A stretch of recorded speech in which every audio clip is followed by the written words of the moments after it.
Hey there, I'm back with some form tips.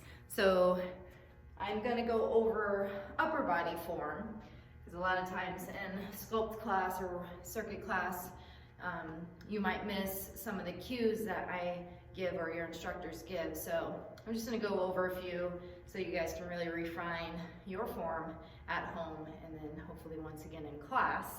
So we are with bicep curls, or anytime you're holding your weights, I say a lot, don't break your wrists. And what I mean by that is where my wrists are out of alignment with my forearms. So this is breaking your wrist. So you want to keep your wrists in line with your forearms like this. There is an exercise actually for your forearms doing this. So that is probably the only time you really want to break your wrists. Okay, so that's one.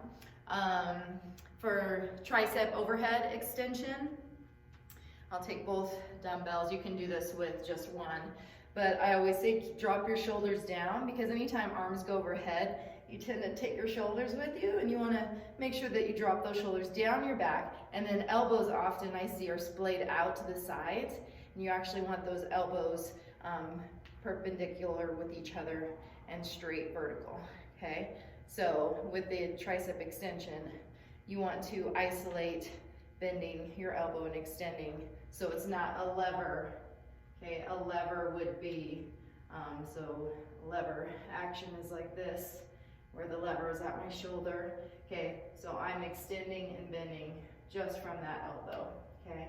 My elbow likes to pop in that one.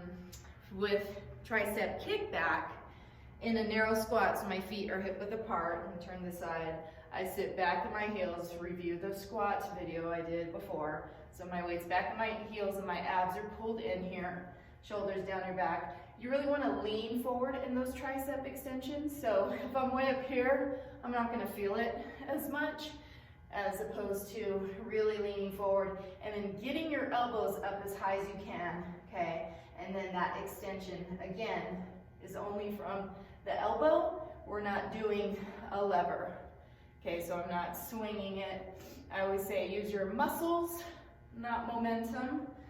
So it makes it really hard to keep your elbows high and extend from there, okay?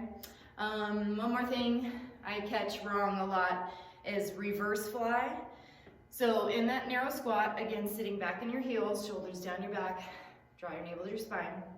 When you do your reverse fly, I get a lot of cranking back, and then you get the chicken neck thing going on.